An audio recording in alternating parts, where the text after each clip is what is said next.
Hello guys, and welcome to a brand new Battlefield 1 video.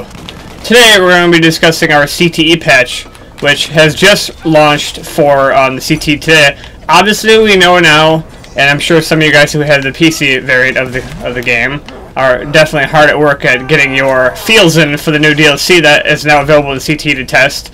Talking about They Shall Not Pass, which we know was put in today for testing.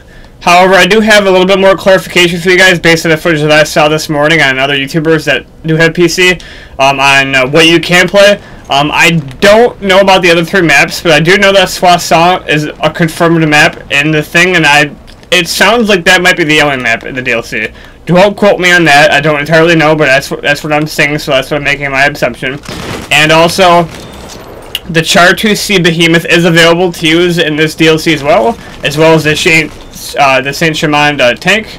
I have not seen all the weapons being used all at the same time, but I believe the majority of them are in there, so that's good news. But most importantly, today's news is not so much on the DLC gameplay itself, because obviously I don't have DLC gameplay for you guys. I don't have Battlefield on PC because I didn't buy it, and I'm not going to buy Battlefield on PC because I'll get the DLC for premium, so I'm not buying the game twice. No point doing that. But anywho, there are some important CTE changes, and you're probably wondering, why am I covering CTE changes for CTE when they're not available on console yet? Well, because this updates are important anyway, because this is future stuff that will be uploaded for console and will be used for console and PC. So these updates, they may not be available now, but they will be hugely important in the future when affecting the game. So if you're playing the DLC now, this patch should be live for you, and it includes the following. So our CTE patch for now has some great things. It nerfs some guns that needed to be nerfed. Well, I mean, some of them needed to be nerfed, and it's got much needed changes to the grenade spam in the anti-air that I'm sure a lot of you will be happy about. So without further ado, let's get into it. Your grenades are going to be resupplying much slower than usual.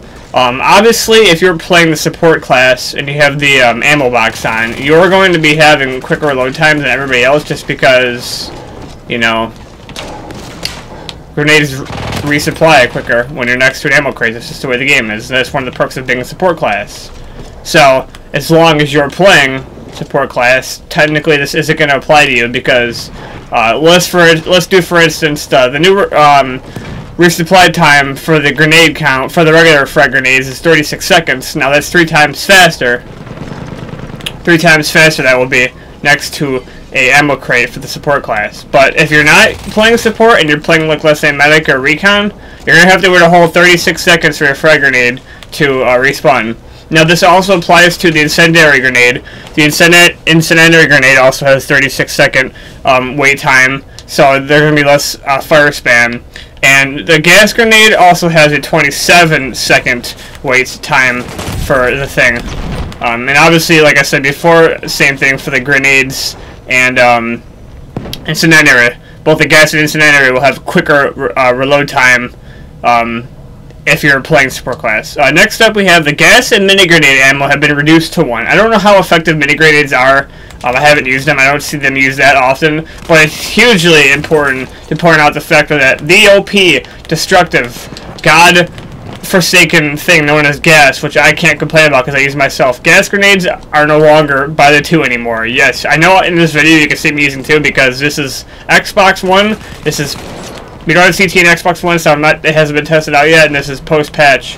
When that gets launched and actually, gets launched on the vanilla consoles in the vanilla game.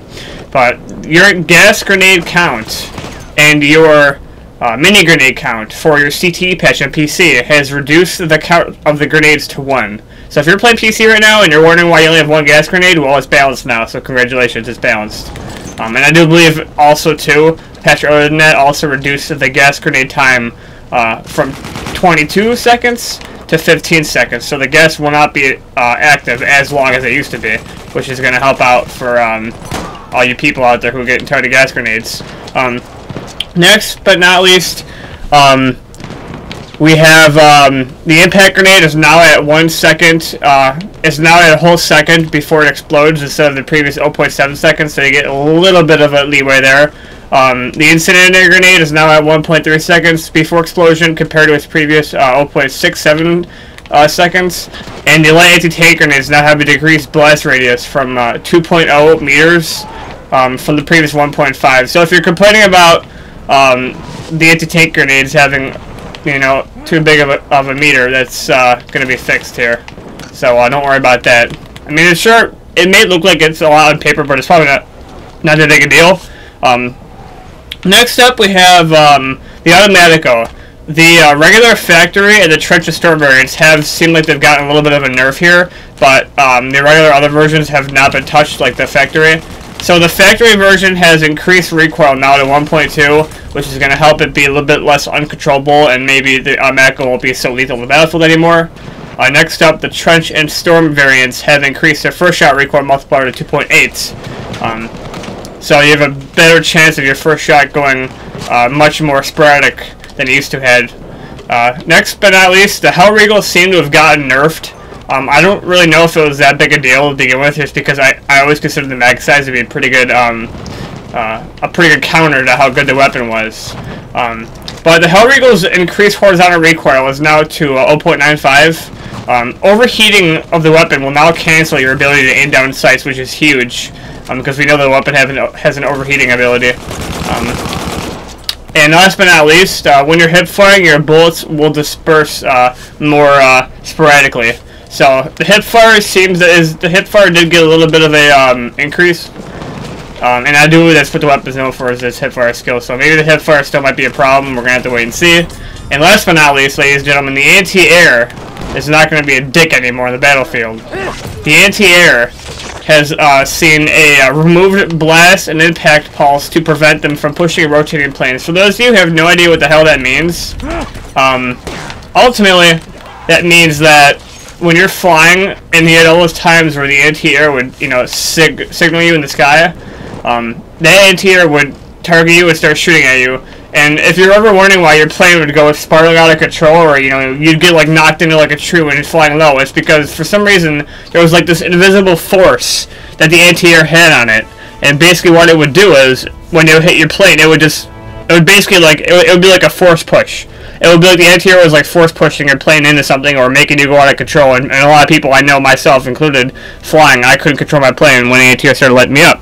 So that little force thing does not exist anymore. They have removed that in this patch. And last but not least, for the anti-air, they have reduced the impact damage of planes by 50% for the fighters and attack planes, and they've reduced the impact damage to 40% for bombers. So the anti-air is going to do less impact damage to planes by 50% and bombers by 40%. So I'm going to be quite honest right now, it does look like the anti-air, as long as you are a decent flyer, it shouldn't be a problem anymore. They still have to be somewhat good because they're anti-air, but it does seem like for the first time in a while that the anti-air should not be an issue anymore, and I'm very excited for that. But obviously, guys, one more iteration. This is the CTE patch right now that is on PC. This is being tested right now. This is not a complete patch. This is not on the vanilla game right now. This patch will be tested in CTE. It will be certified by Sony and Microsoft, and obviously the PC people. And then they'll be sent out on console. But this is the current patch right now that will be coming next when it is ready to go. And last but not least, I want to talk a quick second here on the mobility of the Char 2C Behemoth, because I was watching a couple of people play before with the Char 2C, and so you're probably wondering to yourself, how can this massive Behemoth be balanced? Well, it's really quite simple. I don't have gameplay from you, so just take my word for it. The Behemoth is slow as fuck. We really kind of guessed that was going to be a thing, and it really is though. The Behemoth is slow as hell. In order for you to turn the Behemoth, you actually have to stop completely. You can't turn it while you're driving, which is really good because that makes it so much less mobile and balances out. So if you want to turn to the left, you gotta stop completely. If you want to turn to the right, you gotta stop completely. You gotta stop, turn, and then move. It turns very slow. I was watching people play. It turns very slow. And I'm gonna be honest. For those of you who are on the CT right now and you want a tip on how to play Char 2C, coming from a guy who just watched it, do not get yourself in an urban environment like buildings, because I was watching people drive over buildings actually getting stuck because they can't turn quick enough. And like any other Behemoth, like the train, and the Dreadnought, if you destroy, there was 12 guns on there because there was 12 soldiers in the tank, which is awesome. For any gun that you destroy, any turret on there, you will not, the people on the tank will not be able to use it. So let's say you destroy the main cannon guy's gonna have to repair that and take a minute, and he's not gonna be able to use that for a while, which is great news. It's nice little balance there. And the gun, it does look like the main cannon as a 2-shot killed the most tanks, which does seem a little OP, but like I said, they make up for it with minimizing the mobility and your ability to move around the map very fast. So you might want to keep your distance with the Chartreuse and, maybe just set some tanks from a far distance. But that's all for today's video, guys. I actually didn't realize how long this video got, but I wanted to highlight the CTE PC patch notes for you guys, because it's very important to note that these will be your changes to the game once this patch is certified and gets sent to the councils, and when it's all done from there.